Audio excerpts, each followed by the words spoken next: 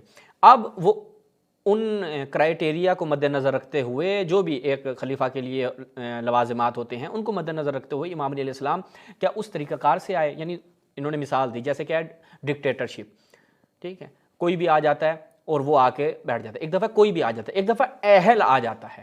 جب ایک اہل آ جاتا ہے جس کی اہلیت بھی ہے تو پھر اگر وہ کسی ایک ایسے طریقے سے آ رہا ہے تو آپ طریقے سے اختلاف کریں گے، آپ کہیں گے یہ طریقہ دوسرا نہیں لیکن بندہ ٹھیک آیا ہے، تو لہٰذا نتیجہ جا کے ہمیں سے ملے گا، نتیجے میں ہم موافق ہو جائیں گے۔ آپ بھی مان رہے ہیں اہلیت رکھتے تھے، دوسری پارٹی بھی مان رہی ہے اہلیت رکھتے تھے، لیکن جو پارٹی اس کو لے کے آنے والی ہے اس کا طریقہ کار درست نہیں تھا، لیکن نتیجہ دونوں کا سیم تھا۔ تو یہاں پر پھر آپ نے توجہ کرنی ہے، غامدی صاحب جو جملہ بیان کرنا چاہ رہے ہیں، جو چیز ان کا مطمع نظر ہے اور جہاں سے وہ ابو بکر کیا کہتے ہیں معاویہ اینڈ کمپنی اور جنگ جمل والوں کو تحفظ دینا چاہ رہے ہیں اور ان کو بغاوت کے ٹیگ سے بچانا چاہ رہے ہیں، وہ اس میں کامیاب نہیں ہوں گے، کیونکہ اس قدر تناقضات اور تضادات آپ کو ان کی گفتگو میں نظر آئیں گے کہ اگر آپ تھوڑی سی دقت سے آج ہماری گفتگو غامدی صاحب کے ساتھ جو اس طریقے سے ہو رہی ہے اس لیے ہم مکمل گفتگو چلا رہے ہیں، اگر آپ سماعت فرمائیں اور اپنی ضمیر کی عدالت میں رسول اللہ اور اللہ تعالیٰ کے حضور اپنے آپ کو رکھیں اور اپنی ضمیر کی عدالت کو رکھیں تو آپ فیصلہ کرنے میں آپ کو دقت نہیں ہوگی کہ غامدی صاحب کے کس قدر تناقضات و تضادات ہیں اور ان کے اندر سے ایک ناسبیت کی واقعاً بو آتی ہے۔ سنیں جی۔ دو چیزیں آپ کہہ سکتے ہیں، ایک یہ کہ رسول اللہ صلی اللہ علیہ وسلم نے اپنے بعد جو فیصلہ کیا تھا ایک قضیے کا فیصلہ، اور وہ یہ کہ انصار اور مہاجرین قریش میں سے قریش کو اقتدار منتقل ہو جائے گا، تو آپ اسی چیز کو مان لیں کہ یہ فرمان ان کے زمانے میں بھی مؤثر تھا، یعنی ابھی قریش کی وہ حیثیت موجود تھی یا قائم تھی، مسلمانوں کی پوری جمعیت میں وہی اکثریت رکھتے تھے، یہ مان لیں، تو پھر یہ سوال پیدا ہوگا کیا قریش کے تمام لیڈر جمع کیے گئے، کیا ان کو دعوت بھیجی گئی، کیا وہ آئے؟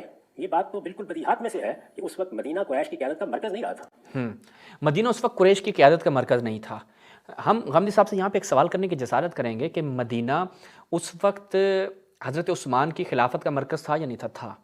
اچھا، اب آپ کی مراد کون سے افراد ہیں کہ جو قریش کے ان افراد میں سے تھے کہ جو ارکان کا حصہ تھے، جو شورا تھے، یعنی وہ رکن تھے اور اس جو قائمہ کمیٹی تھی جس کے مطابق خلیفہ بنتا ہے اس کا حصہ تھے، وہ آپ نام لیجئے نا، ایکس وائی زیڈ موجود نہیں تھے، ایکس وائی زیڈ موجود نہیں ہوں گے تب تک خلافت قائم نہیں ہو سکتی۔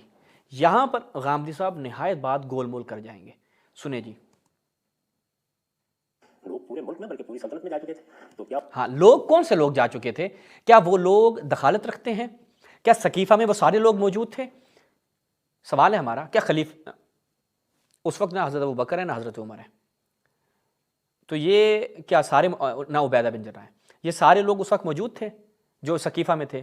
ہمارا سوال اب پھر پہلی اس سیڑھی پہ آ جائے گا، خلافت کی جو پہلی سیڑھی ہے، آپ نے خلافت کی پہلی سیڑھی کیسے طے کی ہے؟ خلافت کی پہلی سیڑھی جو آپ نے جن افراد کے ساتھ طے کی ہے کیا وہ پوری دنیا میں پھیل گئے تھے، یا بعد میں حضرت ابوبکر نے ایک ایسی کمیٹی بنا دی تھی کہ کہا کہ جب بھی خلافت قائم ہوگی تو ان کمیٹی کے افراد کا موجود ہونا ضروری ہے؟ ایسی کوئی دستوری روایت نہیں ہے آپ کے پاس۔ آگے سنیں، یعنی نہایت سر جھول ہے جناب علی، جھول، پورا جھول آپ کو نظر آئے گا اس خلافت کے سٹرکچر میں آج غامدی صاحب کی گفتگو میں، اور پھر اس کے اوپر ایک ناسبیت کا ٹیگ ہم خود لگائیں گے اور انہی کی گفتگو سے آپ کو ثابت کر کے دیں گے۔ ان کا انتظار کیا گیا، ان کو بلایا گیا، کوئی مجلس منعقد ہوئی، جیسے ہم نے دیکھا کہ سیدنا صدیق کے معاملے میں پہلے سقیفہ میں انصار کی لیڈرشپ سے بات ہوئی، اور اس کے بعد اگلے دن مہاجرین قریش کی پوری لیڈرشپ نے ان کے بارے میں اس فیصلے کو قبول کیا۔ اگلے دن کون سی لیڈرشپ نے قبول کیا؟ غامدی صاحب سے ہمارا سوال ہے اور ان کے چاہنے والوں سے کہ اگلے دن انصار اپنا قریش کی کون سی لیڈرشپ نے قبول کیا تھا، یہ ہمارا آپ سے سوال ہے۔ اس لیڈرشپ میں امام علی آتے ہیں یا نہیں آتے؟ اس لیڈرشپ میں جناب زبیر آتے ہیں یا نہیں آتے؟ اس لیڈرشپ میں بنو ہاشم آتے ہیں یا نہیں آتے؟ انہوں نے قبول کر لیا تھا اگلے دن، یا بخاری کی روایت کے مطابق 6 ماہ تک قبول نہیں کیا؟ یہ ہمارا سوال ہے، سوال کرنے کی جسارت تو کر سکتے ہیں، یہ غامدی صاحب کے فالوورز اور ان کے جو ماننے والے ہیں وہ اس کا جواب دیں گے۔ ہم سیدنا عمر کے بارے میں دیکھ چکے ہیں اور میں بتا چکا آپ کو کہ سیدنا صدیق نے تمام قریش کی اور انصار کی لیڈرشپ سے بات کی، اپنی رائے پیش کی، اور ان میں سے ہر شخص نے اپنی رائے دی اور اس کے بعد فیصلہ ہوا۔ اچھا، اب یہاں پہ غامدی صاحب نے ایک بات کی کہ حضرت عمر کی دفعہ کیا کیا؟ کیا تمام لیڈرشپ سے وہ پروٹوکول فالو کیے گئے؟ تمام لیڈرشپ کو بلایا گیا اور اسے پوچھا گیا کہ میں بنا رہا ہوں؟ نہیں، کوئی کہیں پر فالو نہیں کیے گئے۔ یہ غامدی صاحب کی بات علمی طور پر ضعیف نہیں، من گھڑت ہے، موضوع ہے۔ حضرت عمر کو خلیفہ کیسے بنایا گیا؟ مصنف عبدالرزاق پڑھ لیں، پہ در پہ روایات ہیں۔ میں آج ریفرنس سے دکھانے کے اس میں نہیں ہوں، یہ جتنے بھی میں بات کر رہا ہوں سب کے اوپر کثرت سے حوالہ جات صحیح اسناد کے ساتھ موجود ہیں، کیونکہ غامدی صاحب جب بیان کر رہے ہیں یہ ان کے کوئی حوالہ جات نہیں اور ان کے پیچھے کوئی حوالہ جات ہیں بھی نہیں اور نہ یہ پیش کر سکتے ہیں، لیکن ہم اس کنڈیشن میں ہیں کہ ہم پیش کر سکیں۔ اور ناظرین جانتے ہیں چونکہ غامدی صاحب کے جو فالوورز ہیں وہ بھی پڑھے لکھے لوگ ہیں، اور یہ جو موضوع ہے یہ ایک ایسا موضوع ہے کہ جس سے ہر ایک پڑھا لکھا شخص آشنا ہے۔ کیا یہ روایات صحیح سند روایات نہیں ہیں کہ جب حضرت ابوبکر نے حضرت عمر کو اپنا خلیفہ اور جانشین مقرر کیا تو لوگ آ گئے کہ اے ابوبکر یہ بتاؤ کہ تم ایک ایسے شخص کو ہمارے اوپر خلیفہ معین کر کے جا رہے ہو کہ جو کیا ہے، فدن غلیظہ، جو سخت ہے، تندرو ہے، بد اخلاق قسم کا شخص ہے، اپنے اللہ کو کیا جا کے جواب دو گے؟ لوگوں نے آ کے آبجیکشن کیا، طلحہ نے آ کے آبجیکشن کیا، امیر المومنین نے آ کے آبجیکشن کیا، صحیح سند روایات میں ہے۔ اور ہم نے اپنی کتاب قاتلین امام حسین علیہ السلام کیا افسانہ کیا حقیقت، اس کتاب میں حضرت عمر حضرت ابوبکر کے انعقاد خلافت کے اوپر کئی سوالات اٹھائے ہیں اور انہی کی اپنی روایات سے اٹھائی ہیں۔ تو لہٰذا آپ اس چیز کو تو یعنی اس انداز سے پیش نہ کرتے کہ حضرت ابوبکر نے پوری لیڈرشپ کو اعتماد میں لیا، نہیں اعتماد میں نہیں لیا، سب نے آ کے آبجیکشن کیا کہ ایک بند اخلاق اور ایک تند اخلاق شخصیت کو تم بنا کر جا رہے ہو۔ چونکہ حضرت عمر کی تندی تاریخی مسلمات میں سے ایک نہیں 60-70 کے قریب موارد جو میرے پاس فائل میں موجود ہیں وہ یہ کہ حضرت عمر کی تندی اور بد اخلاقی، ان کا درہ، ان کا کوڑا چلانا، لوگوں کو مارنا، خواتین کو پیٹنا، یہ زبان زد عام تھا۔ ان کا جذباتی پن زبان زد عام تھا، وہ سنجیدہ قسم کی شخصیت نہیں تھے۔ یہ ان کی اب ایک شخصیت جو تاریخ کے تناظر سے نکلتی ہے وہ یہ کہ وہ سنجیدہ قسم کی شخصیت نہیں تھے، لا ابالی پن ان میں بہت پایا جاتا تھا۔ اسی وجہ سے حضرت ابوبکر کے پاس آ کر سب نے آ کر جو ہے وہ اعتراض کیا۔ آگے سنیں۔ سیدنا عمر کے بارے میں ہم یہ جانتے ہیں کہ دنیا سے رخصت ہو رہے ہیں، تو جو اس وقت قریش کی لیڈرشپ موجود ہے ان سب لوگوں کو انہوں نے یہ ذمہ داری سونپی کہ تم فلاں جگہ جمع ہوگے اور وہاں بیٹھ کر پہلے یہ فیصلہ۔ پوری لیڈرشپ کون سی ہے؟ وہ 6 افراد پوری لیڈرشپ تھے، تو بس پتہ چل گیا کہ اس لیڈرشپ میں حضرت علی بھی ہیں۔ آپ نے جس لیڈرشپ کو تعارف کروایا اس میں حضرت علی بھی ہیں، طلحہ بھی ہے، زبیر بھی ہے، تو حضرت ابوبکر کی دفعہ یہ لیڈرشپ راضی نہیں تھی، حضرت عمر کی دفعہ یہ لیڈرشپ سے کوئی مشورہ نہیں لیا گیا۔ تو یہ آپ کیسے کہہ سکتے ہیں کہ وہ دستوری روایت لیڈرشپ؟ کہانیاں، ساری کہانیاں، یعنی بیٹھے بیٹھے آپ تاریخ گھڑ رہے ہیں اور کچھ سالوں کے بعد یہ غامدی صاحب کی جب زبان سے نکلنے والی چیزیں تاریخ بن جائیں گی کہ جن کا کوئی سر پاؤں نہیں ہے۔ اخبار احاد تو میں نے کہا دور کی بات ہے، موضوع اور من گھڑت چیزیں ہیں، جبکہ اس کے مقابل صحیح اسناد سے روایات موجود ہیں۔ آگے سنیں۔ فیصلہ کرو گے یا تمہارے اندر سے کسی پہ اعتماد ہو سکتا ہے تمہارا، اور پھر لوگوں سے رائے لو گے اس معاملے میں۔ تو اس اصول کی پیروی کی گئی۔ تو دستوری روایت اگر آپ یہ مانتے ہیں کہ سیدنا علی کے زمانے تک بھی، یعنی دوسرے لفظوں میں کہیے کہ عثمان رضی اللہ عنہ کی شہادت کے موقع کے اوپر بھی قریش کی حیثیت قائم تھی، یہ مانا جا سکتا ہے۔ تو اگر آپ یہ مانتے ہیں تو پھر سوال یہ پیدا ہوگا کہ قریش کے وہ لیڈر کون تھے جمع ہوئے، وہ کہاں سے بلائے گئے؟ کہاں سے بلائے گئے؟ حضرت عمر کی دفعہ کہاں سے بلائے گئے تھے؟ حضرت ابوبکر کی دفعہ کہاں سے بلائے گئے تھے؟ طلحہ زبیر امام علی تو موجود ہیں۔ اب جو شورا کے افراد لیڈرشپ آپ پیش کر رہے ہیں وہ افراد تو موجود ہیں، ان میں سے کون کون مرا ہے؟ وہ افراد تو موجود ہیں، جو مر گئے ہیں وہ اس دنیا سے چلے گئے، اور جو موجود ہیں ان کو آپ لیڈرشپ سے آپ اس وقت نکال رہے ہیں۔ یعنی یہ تناقض ہے یا نہیں ہے؟ یہ تضاد ہے یا نہیں ہے؟ کیا ان کا انتظار کیا گیا؟ وہ سب کیا آئے پھر ان سب نے یہ فیصلہ کیا؟ ہاں، تو یہ وہاں پہ نہیں ہے۔ حضرت عمر کی دفعہ بھی نہیں ہے، حضرت عثمان کی دفعہ بھی نہیں ہے، حضرت ابوبکر کی دفعہ بھی نہیں ہے۔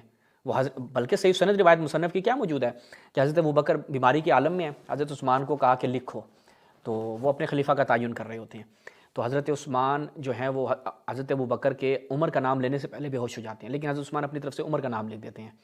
تو جب ہوش میں آتے ہیں تو پوچھا تم نے کیا لکھا؟ کہ میں نے عمر لکھا۔ تو پوچھا کہ اچھا عمر لکھا ہے، اگر تم اپنا بھی لکھ دیتے تو ٹھیک تھا۔ یہ کون سی لیڈرشپ بیٹھی ہے؟ کون سی قریش کی لیڈرشپ بیٹھی تھی اور کہاں سے آئے تھے؟